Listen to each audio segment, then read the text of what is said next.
प्रस्तुत है इस पुस्तक का पाठ 2, ग्लोब, अक्षांश एवं देशांतर, पृष्ठ 10 से पृष्ठ 18 तक। तो आइए अब सुनते हैं पाठ ग्लोब, अक्षांश एवं देशांतर, पृष्ठ 10। पिछले अध्याय में आप पढ़ चुके हैं कि हमारी पृथ्वी गोलाकार नहीं है।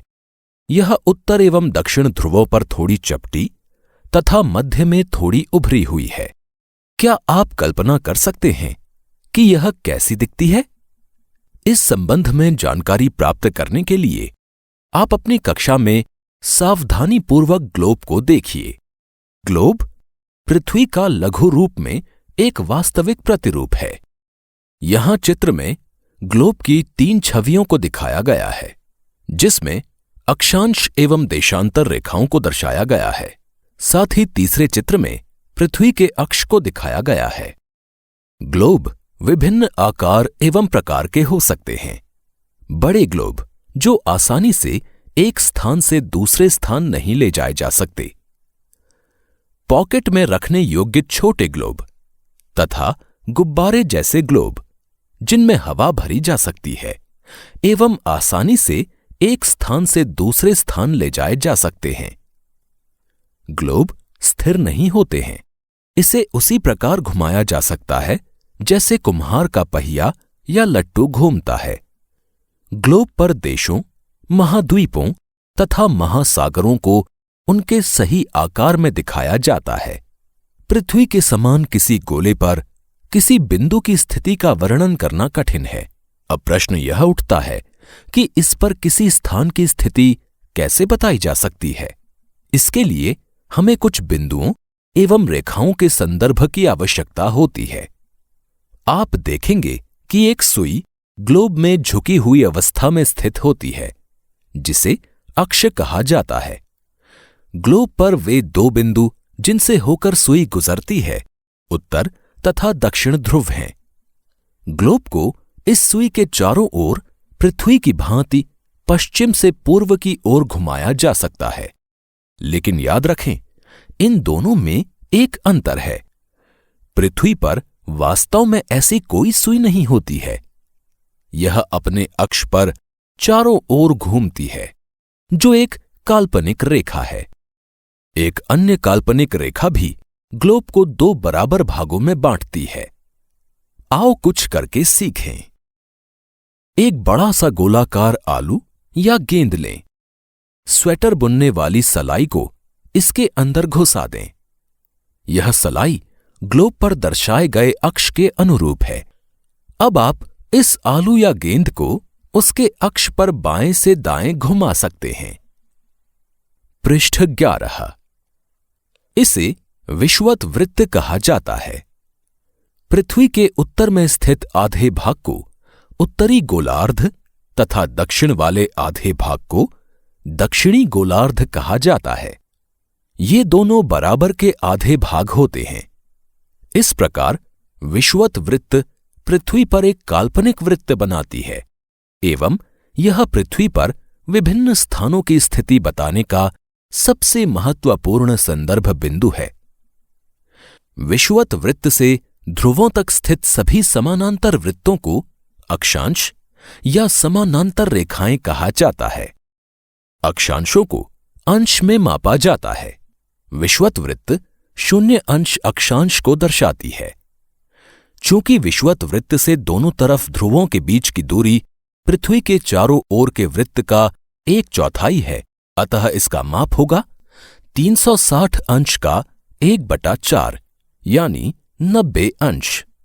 इस प्रकार 90 अंश उत्तरी अक्षांश उत्तर ध्रुव को दर्शाता है तथा 90 अंश दक्षिणी अक्षांश दक्षिणी ध्रुव को। इस पृष्ठ पर चित्र 2.2 दिया गया है, जिसमें पृथ्वी के अक्षांशों के विषय में दिखाया गया है। इस चित्र पर विषुवत वृत्त को दर्शाया गया है। साथ ही विषुवत वृत्त से उत्तर की ओर उत्तर ध्रुव तक समानांतर रेखाओं को भी दर्शाया गया है। साथ ही विषुवत वृत्त से दक्षिण की ओर स्थित समानांतर रेखाओं को भी दर्शाया गया है। इस प्रकार विषुवत वृत्त के उत्तर की सभी समानांतर रेखाओं को उत्तरी अक्षांश कहा जाता है तथा विषुवत वृत्त के दक्षिण स्थित सभी समानांतर रेखाओं को दक्षिणी अक्षांश कहा जाता है। इसलिए प्रत्येक अक्षांश के मान के साथ उसकी दिशा यानी उत्तर या दक्षिण को भी लिखा जाता है।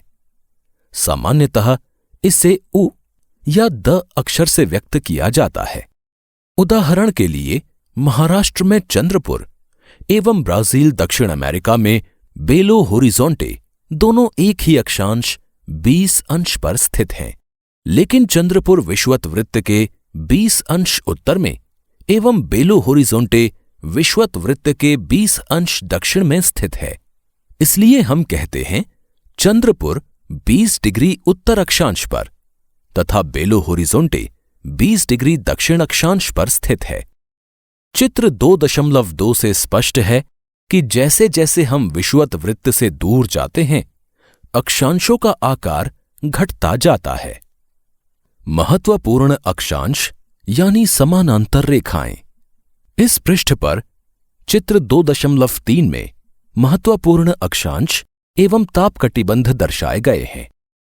जैसे मध्य भाग में विषुवत वृत्त तथा उत्तर की तरफ कर्क रेखा, उनके मध्य का भाग उष्ण कटिबंध, तत्पश्चात उत्तर ध्रुव वृत्त और कर्क रेखा और उत्तर ध्रुव वृत्त के बीच का भाग उत्तरी शीतोष्ण कटिबंध, उसके पश्चात उत्तरी शीत कटिबंध और उत्तर ध्रुव।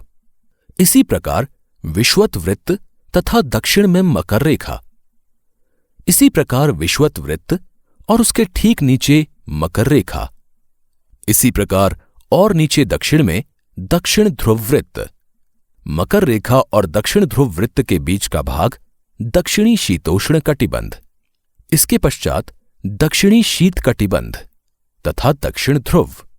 विषुवत वृत्त 0 डिग्री उत्तर ध्रुव 90 डिग्री उत्तर तथा दक्षिण ध्रुव 90 डिग्री दक्षिण के अतिरिक्त 4 महत्वपूर्ण अक्षांश अर्थात समानांतर रेखाएं और भी हैं।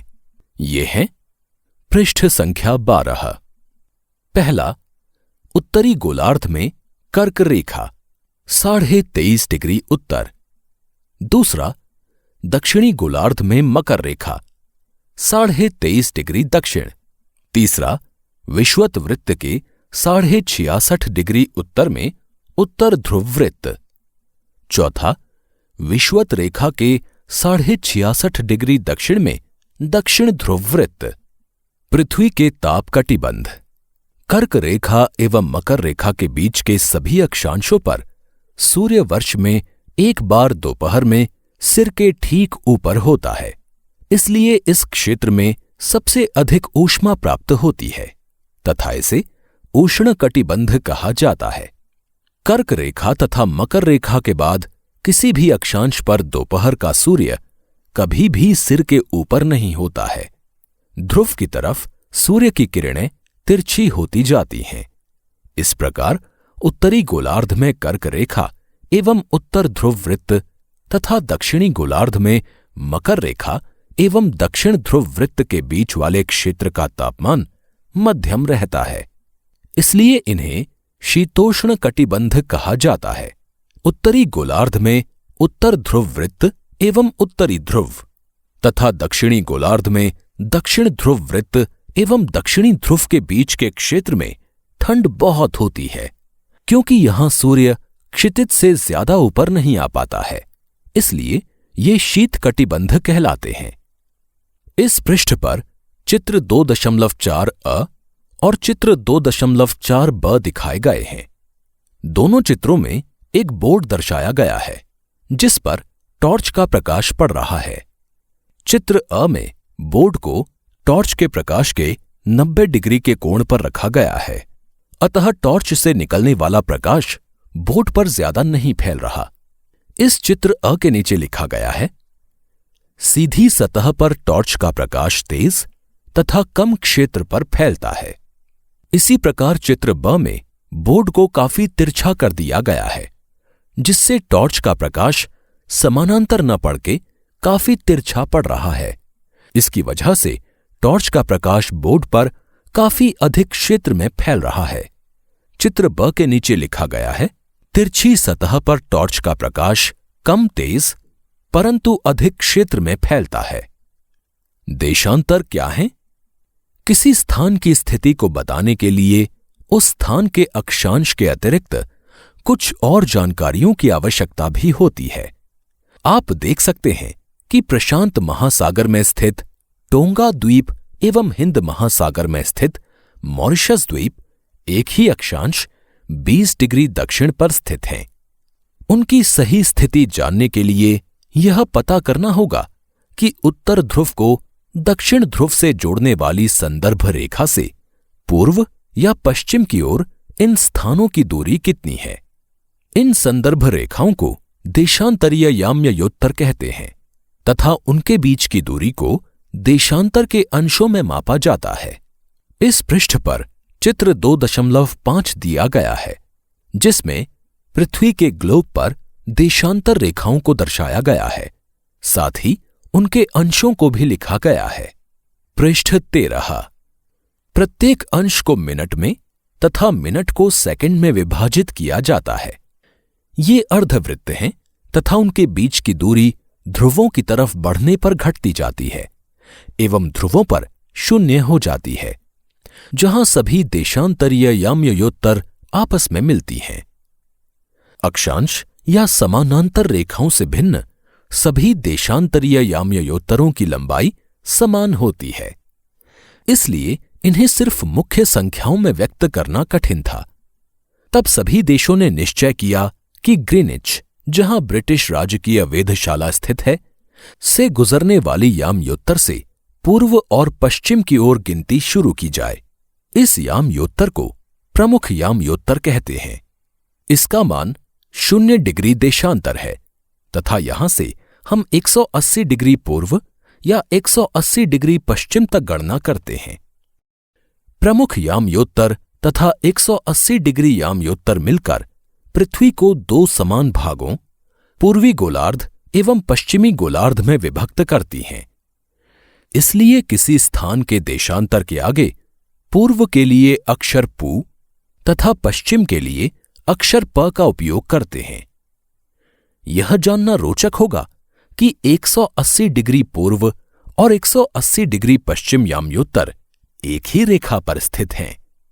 अब ग्लोब पर अक्षांश यानी समानांतर रेखाओं एवं देशांतरीय याम्योत्तरों के द्वारा बनी ग्रिड को देखो। इस पृष्ठ पर चित्र 2.6 में ग्लोब पर ऐसी ही ग्रिड को दर्शाया गया है। अगर आपको किसी स्थान के अक्षांश एवं देशांतर की सही जानकारी हो तो ग्लोब पर आप उस स्थान का पता आसानी से लगा सकते हैं। उदाहरण के लिए असम में धुबरी 26 डिग्री उत्तर अक्षांश एवं 90 डिग्री पूर्व देशांतर पर स्थित है। अब उस बिंदु को देखें जहां ये दोनों रेखाएं एक दूसरे को काटती हैं। यह बिंदु धुबरी की सही स्थिति होगा।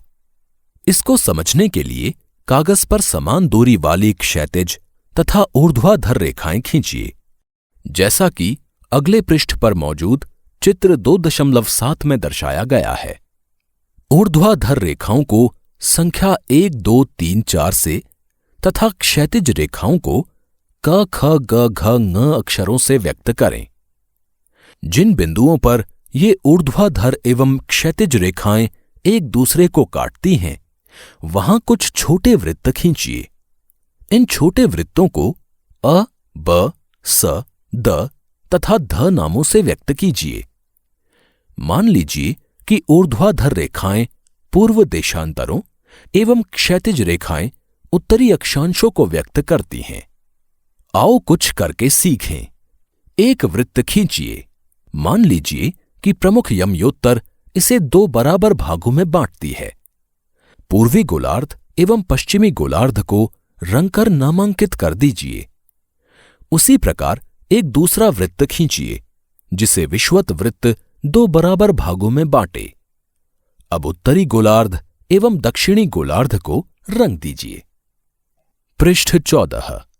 इस पूरे पृष्ठ पर विश्व का मानचित्र दिखाया गया है, जिस पर विश्व के समय क्षेत्र दर्शाए गए हैं। इस चित्र में ग्रीनिच रेखा भी दर्शाई गई है। साथ ही ग्रीनिच रेखा से आगे जाते हुए समय को कितना पीछे करना है या कितना आगे बढ़ाना है, इस विषय में भी जानकारी दी गई है और हर एक समय क्षेत्र यानी टाइम जोन की संख्या भी लिखी गई है। जैसे भारत का टाइम जोन है 5.5 घंटे, तो उसके आगे +5.5 लिखा गया है। इसी प्रकार क्योंकि मैक्सिको अमेरिकी महाद्वीप में पड़ता है तो ये ग्रीनिच रेखा से पीछे है, अतः इसके समय क्षेत्र में -6 लिखा गया है। पृष्ठ 15। अब आप देखेंगे कि वृत्त अ ख डिग्री उत्तरी अक्षांश तथा 1 डिग्री पूर्वी देशांतर पर स्थित है। अन्य वृत्तों की स्थिति ज्ञात करें। इस पृष्ठ पर चित्र 2.8 दिया गया है, जिसमें एक प्रकार की ग्रिड बनाई गई है। साथ ही अ, ब, स, द और ध इत्यादि बिंदु दिए गए हैं, जिसमें इन वृत्तों की स्थिति इसी प्रकार ज्ञात करनी है जैसे वृत्त अ की स्थिति अभी आपको बताई गई। देशांतर और समय। समय को मापने का सबसे अच्छा साधन पृथ्वी, चंद्रमा एवं ग्रहों की गति है। सूर्योदय एवं सूर्यास्त प्रतिदिन होता है, अतः स्वाभाविक ही है कि यह पूरे विश्व में समय निर्धारण का सबसे अच्छा साधन है।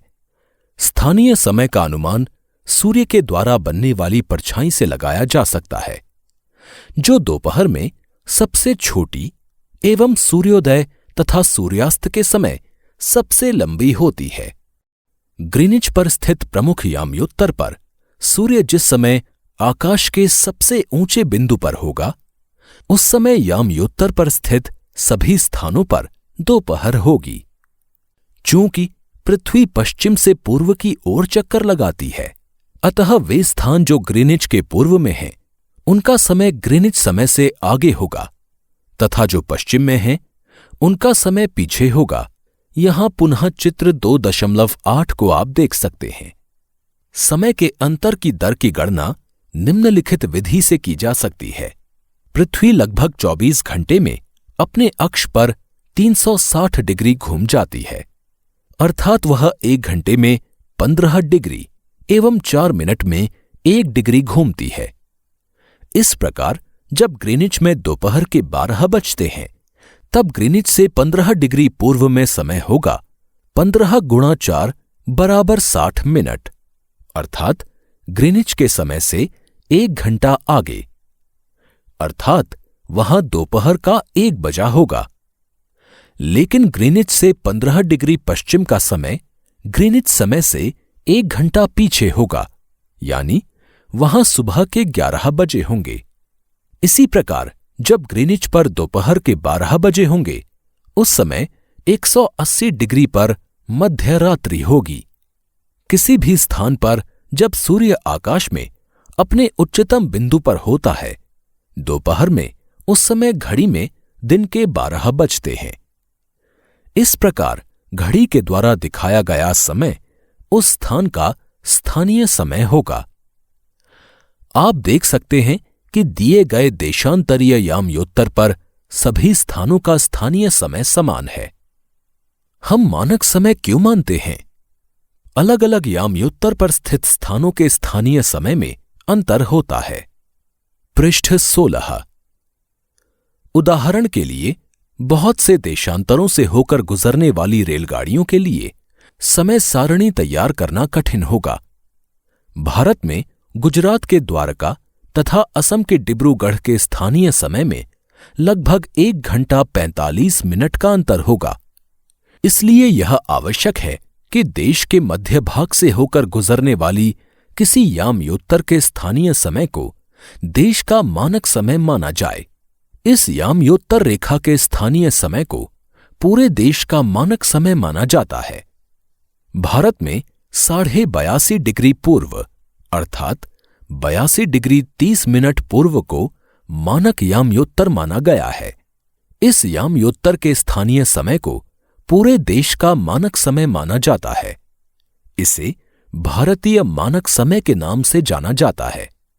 इस पृष्ठ पर चित्र 2.9 में भारत के मानचित्र पर भारत का मानक यामयोत्तर दर्शाया गया है। कबीर भोपाल के निकट एक छोटे से नगर में रहता है। वह अपने मित्र आलोक से कहता है कि वो लोग आज रात्रि में नहीं सो पाएंगे। भारत एवं इंग्लैंड के बीच एक क्रिकेट मैच लंदन में 2 बजे अपराह्न में शुरू होगा, अर्थात भारत के समयानुसार मैच शाम के 7:30 बजे शुरू होगा तथा देर रात्रि में समाप्त होगा। क्या आप जानते हैं कि भारत एवं इंग्लैंड के बीच समय में क्या अंतर है? भारत ग्रीनिच के पूर्व 82 डिग्री 30 मिनट पूर्व में स्थित है तथा यहां का समय ग्रीनिच समय से 5 घंटा 30 मिनट आगे है। इसलिए जब लंदन में दोपहर के 2 बजे होंगे तब भारत में शाम के 7:30 बजे होंगे। कुछ देशों का देशांतरीय विस्तार अधिक होता है, जिसके कारण वहां एक से अधिक मानक समय अपनाए गए हैं। उदाहरण के लिए रूस में 11 मानक समयों को अपनाया गया है। पृथ्वी को एक घंटे वाले 24 समय क्षेत्रों में बांटा गया है। इस प्रकार प्रत्येक समय क्षेत्र 15 डिग्री देशांतर तक के क्षेत्र को घेरता है। अभ्यास। अगर आपको यह कहानी पसंद आई हो तो लाइक करिए और इसी तरह की और कहानियों तथा किताबों को सुनने के लिए सब्सक्राइब करें हमारे चैनल को और दबाएं बेल आइकन।